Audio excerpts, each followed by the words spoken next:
What's up, everybody? You are listening to the Credentials Unscripted podcast. I'm your host, Matt Sternberg, and we've got another phenomenal episode for you today. We're talking with Dr. Rodney Parks, Assistant Vice President and University Registrar at Elon University, and we're talking about comprehensive learner records. If you're not familiar with what's commonly abbreviated to CLRs, it's basically a better way to describe the totality of the student's educational experience, right? So the transcript gives you a list of credits and courses and grades, but it doesn't really, add the flavor and the richness of everything that a student would do in higher ed, for instance, right? So talking with Rodney about that, and he was one of the pioneers in this, and Elon University is doing some really cool work with the CLR. I feel like there's a growing interest in CLR, so I think you'll really appreciate this conversation. He adds a lot of wisdom and insight, and I think honestly motivating. So if you're on the fence about whether or not you should do this, it's a great listen. But without further ado, let's get to our conversation with Rodney. Here we go. All right, Dr. Rodney Parks, welcome to the podcast. Rodney, how are you? I'm good. How are you? I'm doing fantastic. So you were just telling me you're preparing for your trips. I think that's a good place to start, just as like an interesting tidbit about you. So you lead student trips to, how many times have you climbed Kilimanjaro at this point? This will be the 6th time in January that I've climbed Kilimanjaro and the 13th time that I've done the Inca Trail with students over Thanksgiving. So I'm one of those registrars, a little bit of student affairs, a little bit of teaching, a little bit of registrar work. I try to, have my hands in a lot of different pots these days. Well, I think that's a really good kind of segue into the conversation today, because you're assistant vice president, you're teaching as well, you're the registrar, and what you're doing with these students is obviously kind of not easily reflected in the transcript, right? And so Right. The totality of the student experience is much bigger than the traditional academic transcript, and you've done some awesome work with the comprehensive learner record, and that's the purpose of today's conversation. But let's go back in time a little bit. Mm-hmm. How did you, what's the genesis story? What's the why behind the comprehensive learner record at Elon University? Give me the beginning story. Yeah, so I think the beginning of the story would be in the early 2000s. Elon decided to have a comprehensive record that included both the academic and some co-curricular experiences that were part of a graduation requirement. And so historically, student affairs had always had a co-curricular transcript, and I think all over the country, early on, student affairs created this transcript type that would document some of those student affairs activities. But over time, it was part of that transcript, but it wasn't being used very often. So they would actually have to get the academic transcript from the registrar's office, and then they would get the student affairs transcript from, the student affairs side. And early on, we noticed that it just wasn't being requested. Students don't want to go to multiple places to get a comprehensive look at what their student experience, truly was. Capturing it on the academic transcript helped. And so early on, we had 4 experiences: study abroad, global education, we had research, and we had internship. And then a few years later, we added leadership.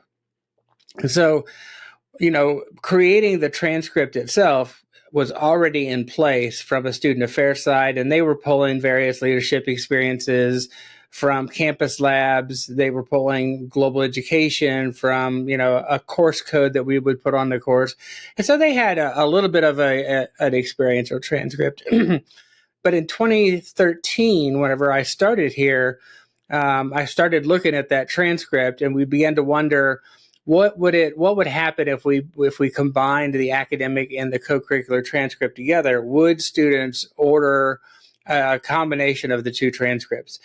And we did a good job of marketing it. We pulled the academic transcript over and the experiential transcript over, and we concatenated those 2 together.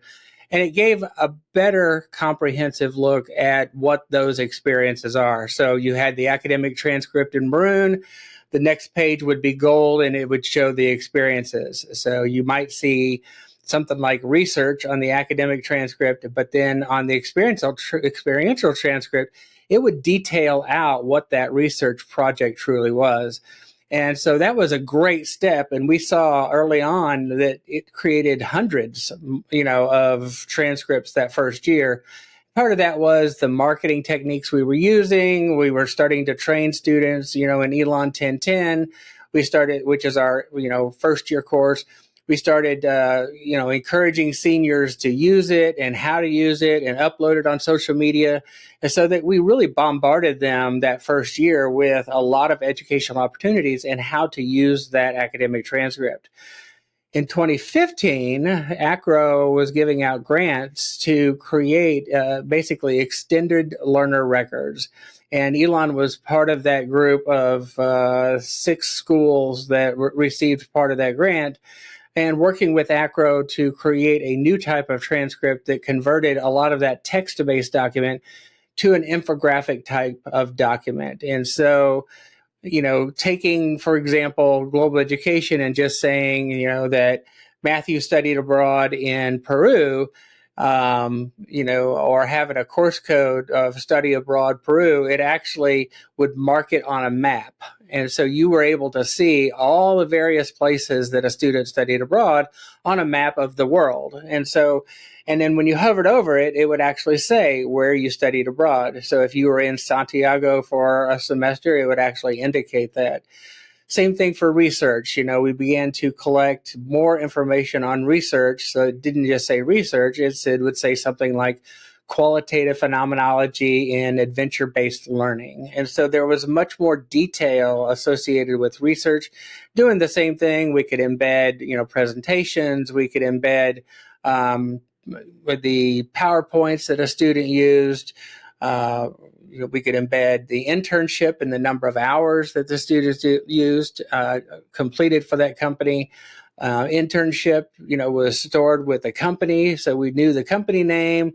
We could put the graphic of the company name. And so all of those things were captured in an infographic way based on the text information that we were getting initially from those 2 data sources.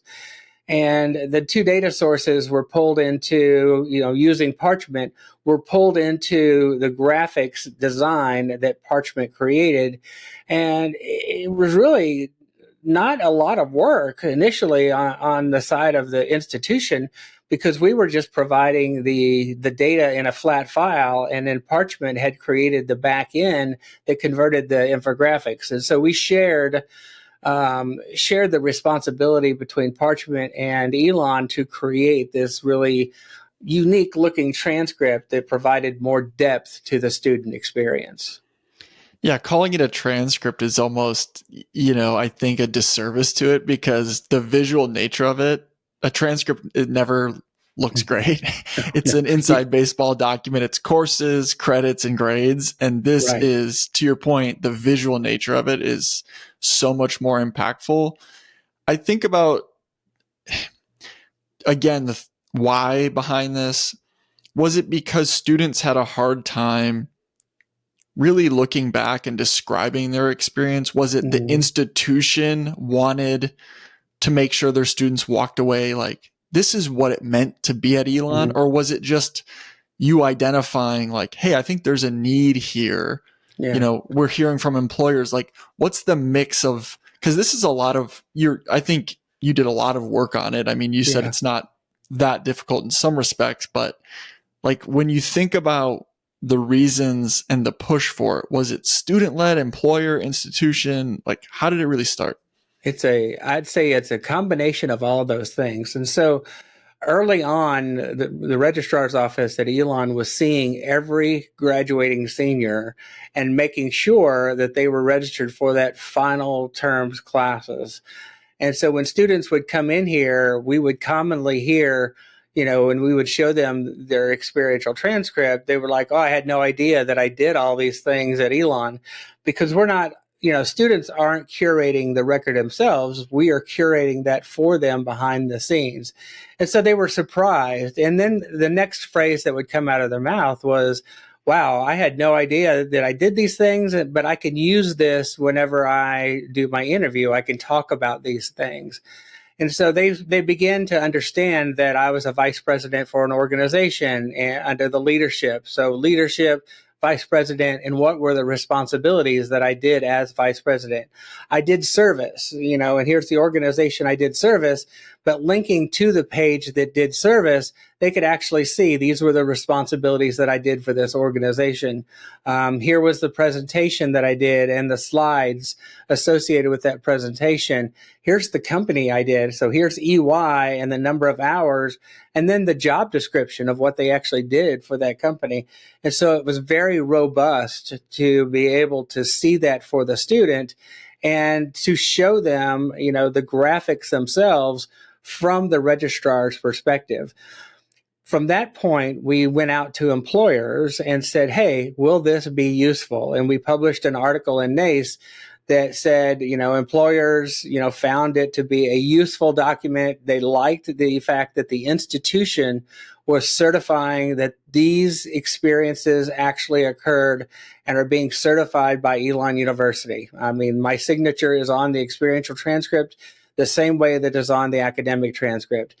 And so having it certified and knowing the high ratios of fraud that goes into a resume, now you have something from the institution say, we're going to put the institutional name behind this, that they completed these competencies with this global education experience. And so each of those areas was able to, really go through and identify the competencies and the outcomes, and then have the students talk about, what does intercultural competency look like with your global education experience? And that's a great question to ask on an interview, or to talk about what was it like to climb Kilimanjaro? What did you learn from climbing Kilimanjaro? What did you learn from the people of Tanzania?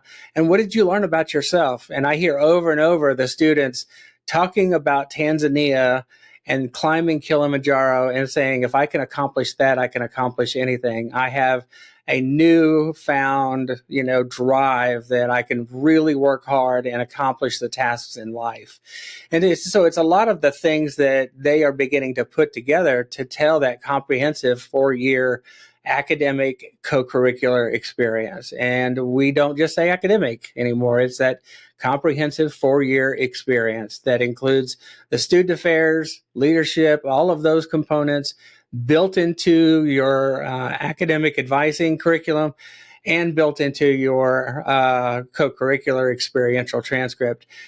Global education has that discussion. The academic advisors have that discussion. We use a model where faculty actually advise students their 3rd and their 4th year, so they have that discussion. The Student Professional Development Center has that discussion. And so you have multiple touch points on campus that continue to be able to see that transcript and use that transcript and ask those very detailed questions. How will you use this to tell your story? And that has helped tremendously. And going back, and we have ambassadors that, now that go into those first year seminar classes, and they showcase their, co-curricular experiential transcript. And of course, theirs looks pretty cool. The average number of experiences for an Elon student is about 8. And so, they're very engaged on campus. They only have to do 2, but they do a lot more than 2. Especially if they're in leadership and they're doing service for their organizations, fraternities, sororities, they're doing gap, terms during their spring break. So they're doing a ton of different things. It's just a matter of us collecting that and putting it on their experiential transcript. Well, you hit the nail on the head early on where, you're talking to students. They're like, I didn't realize I did all this. It's crazy to think how expensive higher education is. And when someone graduates, they get a diploma, they can order their transcript, but it's really hard to actually define what their 4 to 6 years was. Like, what was my experience really like? And the part that I really like is that a lot of what employers are looking for are signals. Do I care that you got a B in, philosophy 202. Not really. I want to signal that you work hard. You're willing to take like reasonable risks. You're willing to try new things. You can communicate well. Like, we're just looking for easy signals that represent who you are instead of telling me how many credits you got in a minor. That doesn't really communicate a whole lot. So like for employers, what are the signals I can look at really quickly?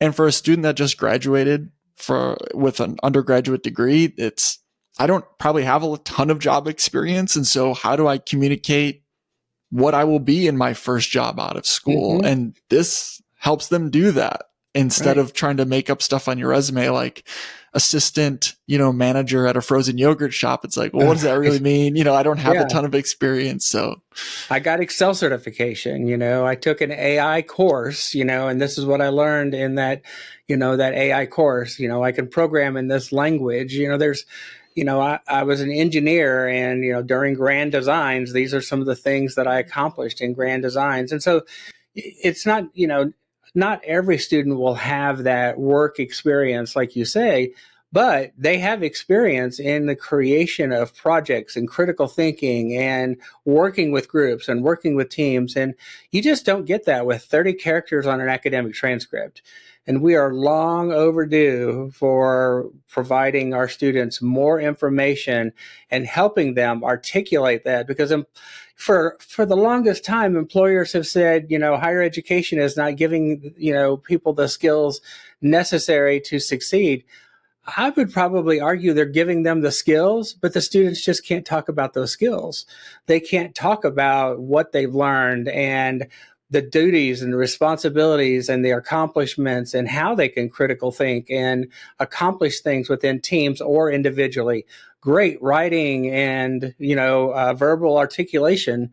There's just so many things that, go on with higher education that we don't do a good job of capturing and then helping the student articulate that. And that's a big piece of it. And that's what employers were saying. It's funny, interesting too, the students, when we showcased it to the students, it was really interesting because, the employers said, this is great, provide more. We showed it to the students and they said, this is great, but how come this is not on my experiential transcript? They wanted even jobs that they were doing out in town to be reflected so we could certify, yes, I worked in the registrar's office for X number of hours or for 4 years. So they wanted even more of the experiences that they were having on campus, such as jobs or innovation or using the makerspace. So there were a lot of others, that they would actually love to see on the experiential transcript. And I suspect innovation will probably be one that Elon will move to in the future as we, continue to build places like the makerspace and teach more classes related to AI and engineering and design and robotics and, game design. They're teaching all these really fascinating classes. And I think you're going to really start to see more and more of that type of information, not just saying an AI course, but actually saying what they created and having them talk about that creation. What I really appreciate about it too is it's like a feedback loop to the institution, and it's almost like accountability. When you are applying or you go on campus, you're a junior, senior in high school, and you walk around, they're not selling you on like, you could get 4 credits of, this course here. It's all about, I don't mean this negatively, but it's about brand, right? It's brand. Here's what you get with the Elon experience. And most students walk away with just, you have it in your head, or that you think, I think this is the type of students that are leaving our institution. With the CLR, you actually are living it out. You're like, no, we are documenting the global experiences of our students. We're actually putting them in internships. Leadership is important to us. We're documenting it. It's not just a thing that we're selling you during the admissions process, but there's a deliverable on this. And then the student's going to be able to communicate it tangibly based on this evidence. So that's why I like it. It's not just like this fake brand competition. It's living out the values of the institution. And it's continuing to grow. Like now, if you think about all the data that we capture in one place, we have taken that data and created what's called, like the comprehensive learner record, where we give all that data back to the faculty.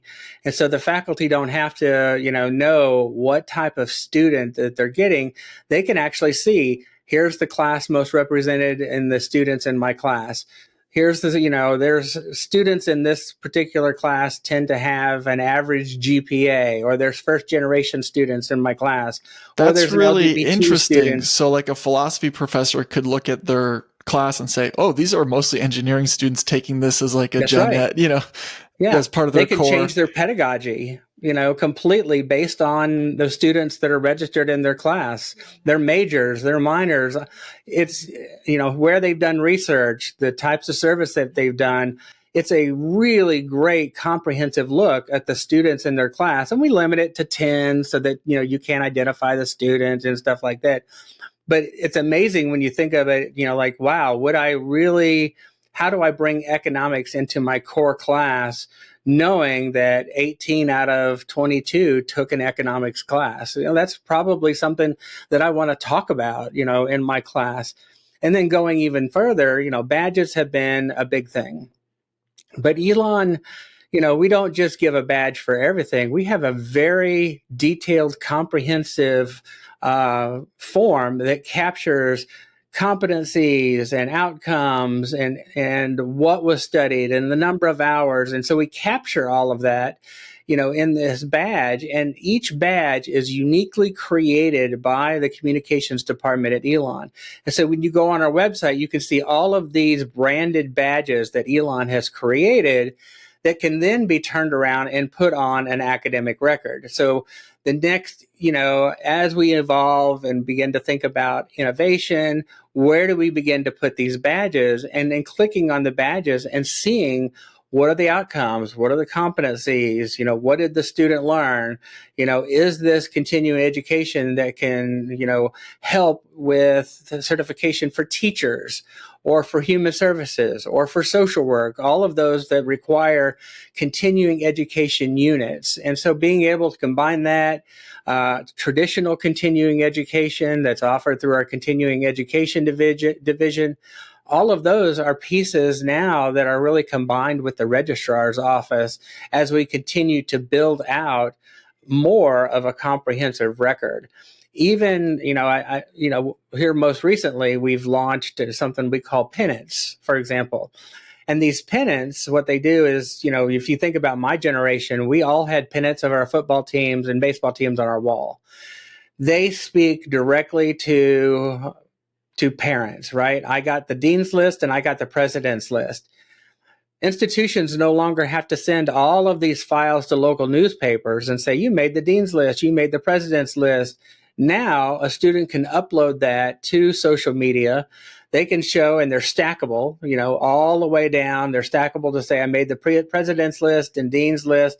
And if you click on it, it'll tell information associated with what the president's list or dean's list actually is for that term. I can even embed the classes that they achieved for that term inside that, that particular innovation. And so even going forward, if you think about, Parchment and Instructure and the combination of the technologies across the board, students are going to have a wealth of information that they can begin to tell that Elon story. And it's just going to continue to grow. We've already started the process of using AI to determine, what does the common themes look like for students that withdraw from the institution. Now, Elon has a very high, retention rate.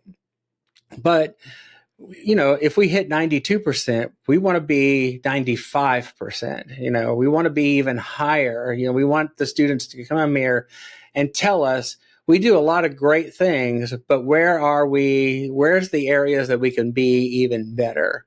And so even the technologies, all created out of the registrar's office, even the technologies are beginning to shape and give back not just to the student, but to the institution as a whole. And so I think that'll continue to grow. You're going to see more with the academic catalog, scraping of the data, combining the competencies, storing those competencies. There's really, the sky's the limit. Now it's just a matter of the soft cost and having time to continue to build that, and the relationships that you have with our corporate vendors.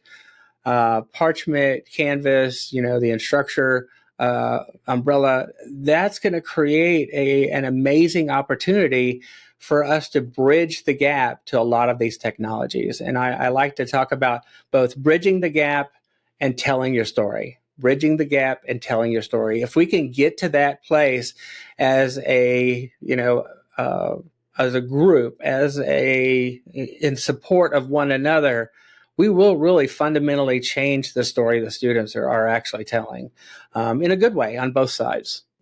And I think I'm glad you highlighted that. And, Parchment, historically, when we work with institutions like Elon, it's a comprehensive learner record for the Elon experience, right? For Elon students. And we, just to peel the curtain back for people, now it's becoming, the word comprehensive is kind of loaded, right? Comprehensive in your time at Elon, but how do we think about a comprehensive, call it whatever you want, learner record, passport, whatever you want, a comprehensive profile, locker, anything you want to say. But how do we begin to think about better communication of the totality of the students, like K through 20 experience or whatever it may be? And that to me is a challenge, because yes, we have the comprehensive learner record for Elon, but let's say I transferred in my junior year, or I earned some badges somewhere else, took a few courses at community college, and then my high school experience. That to me is like the North Star, right? Like, where do we want to go? Like, how do we have documentation without it getting too messy? Because it still has to communicate something. And do I really want my, fifth grade experience, how valuable? So that's kind of the question, is what should be brought in? How is, that's just technology a lot of times, but how do you view that when you think about what comprehensive means, taking experiences from other places? How do you view that, and where do you think we should be going? You think about it, a lot of, for years, we've taken transfer credit, we've taken IB credit, we've taken AP credit. As we begin to grow these experiential opportunities, there's no reason why we can't also post those experiential opportunities, to an academic record as a type of transfer educational, component.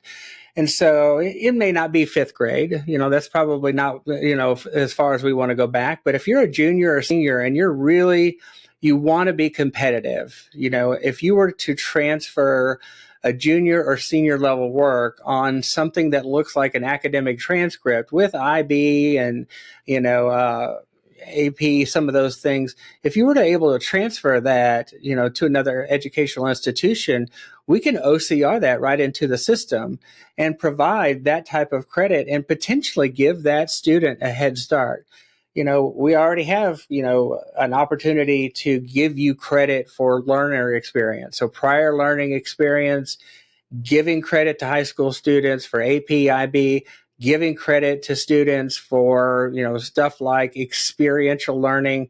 And so the more we're able to give that student a head start at the institution, the more that they will engage themselves in other opportunities. And so if you even start building, from, you're going to have to probably draw the line. But if you start building from the junior level of high school, that's going to be an easy transition right into college, because that's when they start taking AP classes, right? They start to take AP classes a little bit later in high school. And that's going to be an opportunity for us to grow those things and really be able to set apart the students that fit our paradigm. If we see a student that's deeply embedded in experiential learning and they have excellent grades, all of those pieces are going to say that student's probably going to be very successful at Elon University. And so our recruitment can then be tailored towards the students that will be the most successful at the institution. And faculty can then begin to really embed a lot of those experiences in the pedagogy of the classroom itself. So we have an opportunity, to go back a little ways and then go forward and really build out what that, educational experience truly is. They could talk about the transition. They can talk about the transition into college. They can talk about the challenges that they faced in college, through that transition, and then how those challenges position themselves for success going forward. So there's a tremendous opportunity for them to really take that full look of what we've given you from an education and experiential standpoint and bridge all of those gaps together. I think, I kind of go back, the sky's the limit, and the more we are able to, like you said, if we create a locker or we create a new type of portfolio that's used by the campus and we market it, a lot of times we miss the marketing campaign opportunity. We're marketing Elon with every time we send out an electronic diploma, every time we send out an academic or co-curricular transcript. When those students are posting that to their, social media accounts, it's communicating a type of marketing for the institution itself. So it's not just the faculty, it's not just the student in their 4-year curriculum, it's also marketing, Elon University and painting ourselves as a very different university than the traditional universities that we've seen for the past 100 years. Back when we were handwriting transcripts, but and we're still limited to 30 characters, but there is so much more opportunity, that we can give the students with the technology that we use these days. Well, I really appreciate you joining me and sharing your experience and the full kind of journey of how you got there. I feel like there's a renewed interest. I think post-COVID, there's people are able to dream a little bit more about what's next. And I think it's going to continue to evolve. So really appreciate you joining me. Absolutely. Bring it on. Tell other registrars, bring it on. That is our episode on comprehensive learner records. Thank you again to Rodney for joining us and giving us his insight. Honestly, I think it's pretty motivating. He makes it sound so easy. It's obviously not an easy thing to do, but incredibly valuable and rewarding. And he's kind of living it. Like, how do we give students these rich experiences by taking them to study abroad or whatever? And then how do we reflect that and make sure that they can take this with them?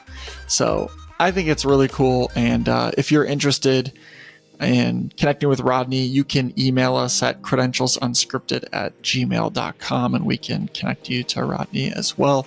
Our next episode is a brief history of the student record. And really fascinating conversation with Professor Ethan Hutt. And he just talks about how did we get to the point where the transcript is what it is and get to this system? What are the benefits of today's system? How can we start to think about innovating it? And kind of what are the pros and cons of our system today? So I thought it was really interesting and I'm excited for that episode to drop, especially if you're in the registrar community. I think it's really interesting. So appreciate everybody listening. Like and subscribe. And we'll talk to you all very, very soon. Goodbye.